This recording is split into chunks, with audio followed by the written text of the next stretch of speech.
At the wine farm we visited, I ended up with a marble reed frog on my head.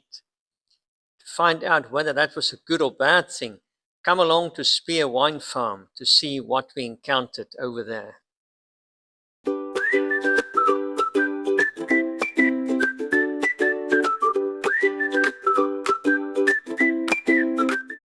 Spier, a beautiful wine farm surrounded by mountains and home to numerous bird species, is less than a 10-minute drive from Somerset West.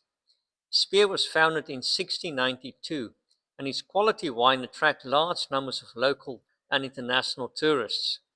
If, like us, you're not into drinking, there are plenty of other attractions like craft markets, historic buildings, outdoor restaurants, and picnic spots. Entering the premises is free of charge, and they also offer free parking. Sitting here at the Spier wine farm, but we don't drink alcohol, but they also have grape juice. So we bought a bottle of white and a bottle of red, and we're going to try it out. So even if you don't drink alcohol, you can come to Spier and try out some of the grape juice, and we let you know how these ones taste. Okay, we're nearly finished the red one, so it's pretty good. If you're familiar with Grape Tizer from South Africa, I'd say this is much better than Grape Tizer. After finishing our drinks, we followed these tortoises that led us to beautiful birds that I photographed with my 500mm lens.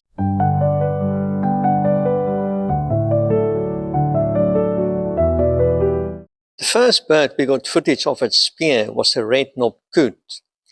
A direct translation of the Afrikaans name bleshoender is bold chicken, which is quite descriptive of the little ones.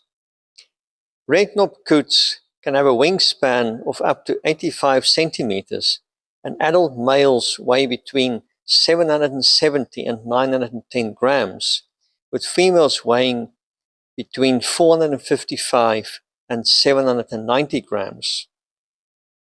Although males and females differ in weight, red-knobbed coots are sexually monomorphic, meaning they look the same.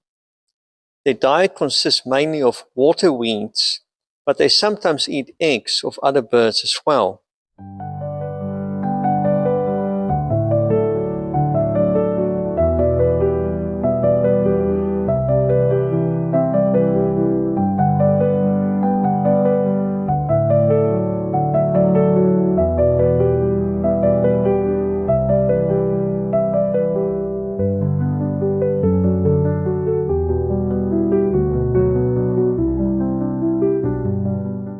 Yellow-billed ducks are much smaller than red-knobbed coots and weigh between 300 and 500 grams. Life expectancy for females is only 3 years, while males can live up to 4 years and 4 months. Ducks in general can be distinguished from geese by their shorter necks and legs, smaller size, and flatter bills. Ducks are omnivorous, while geese mainly follow a plant-based diet.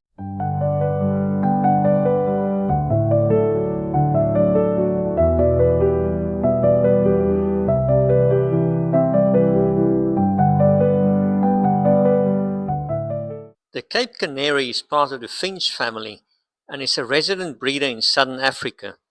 It follows a fully plant-based diet like myself. In the wild, they have a lifespan of at least 5 years, but can reach up to 15 years when kept as pets.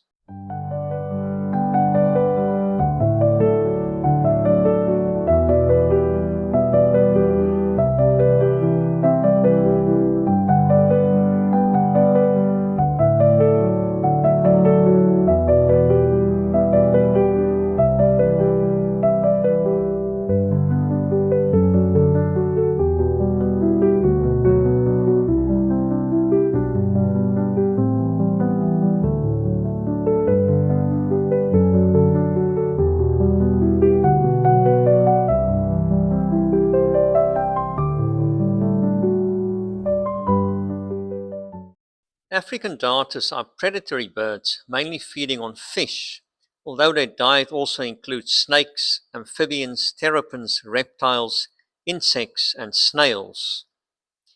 Their wingspan can reach up to 150 centimeters, and their weight ranges from 1 kilo to 1.8 kilos. These birds are great hunters, although their feathers are not waterproof, and after a catch they are often seen sitting in trees to dry their feathers. African darters are monogamous birds and bond by twisting and turning their long, flexible necks in various ways to impress their mate. Although predators themselves, African darters also fall prey to crocodiles, eagles, and other raptors.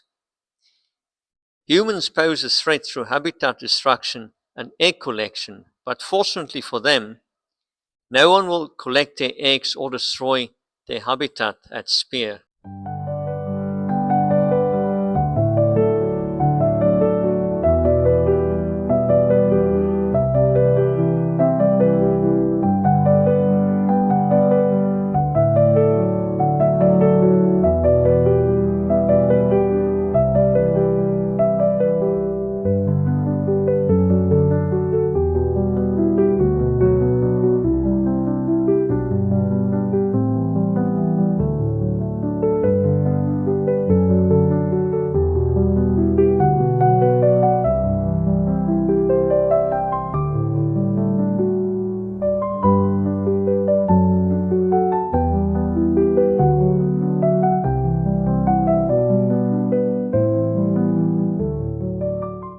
The last bird we got footage of at Spier is a Cape wagtail.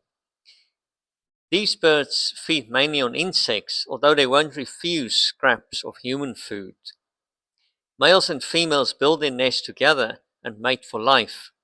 Like many territorial birds, males will fiercely attack their own reflections in windows.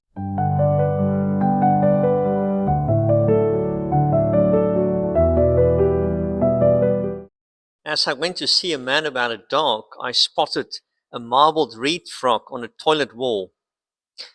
Marbled reed frogs are tiny frogs ranging in size from 2.5 to 3.5 centimeters, with females being larger than males. They are also known as painted reed frogs as they become very colorful at night. In the daytime they are pale white, as the one that jumped onto my head. They are not harmful to humans and there's no need to be alarmed if one jumps onto you. This particular one jumped on and off me several times before eventually refusing to go. In the end, I put it on a leaf at one of Spier's ponds and it was still there when I checked on it several hours later. So we are in Spier now, and Francois is trying some sculptures with sounds. The musical sculptures at Spier is really something out of this world.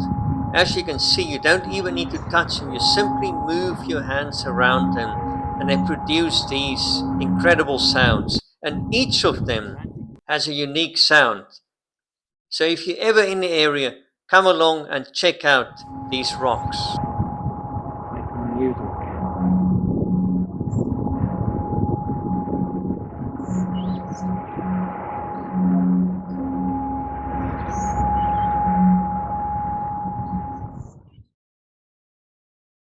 We are in the craft market in Spier, and there are some thing made of some beads and some wire.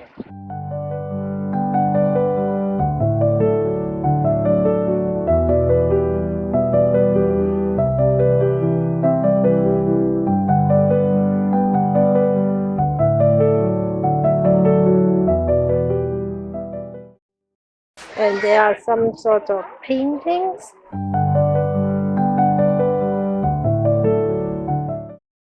Whether you're old or young, come on your own or with friends, family, or children, Spier is a great place for a peaceful nature outing.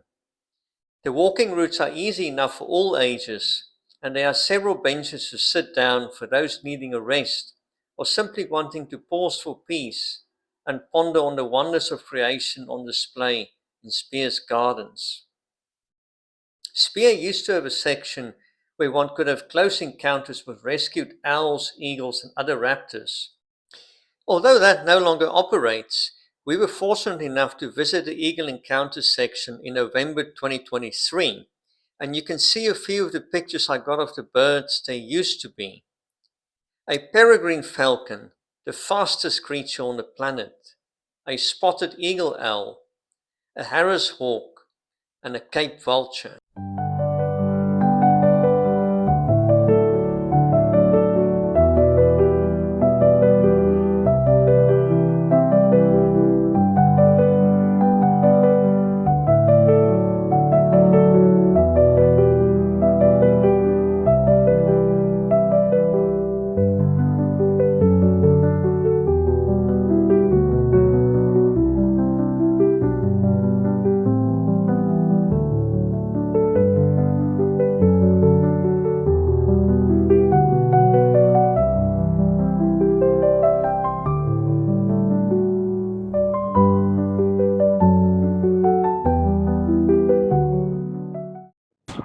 So we're here at Spier in the back, and you can see there Helderberg Mountain, the Papagaaieberge as they call them in Afrikaans.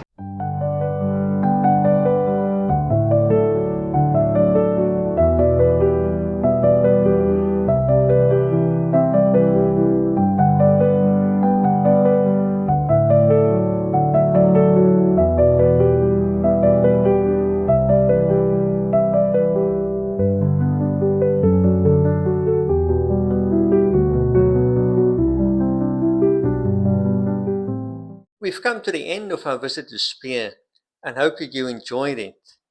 If you're ever in the area, go and experience it for yourself. Thank you for watching and see you in the next episode. I'd finished this vlog with a picture I got of one of the historic Cape Dutch buildings at Spier.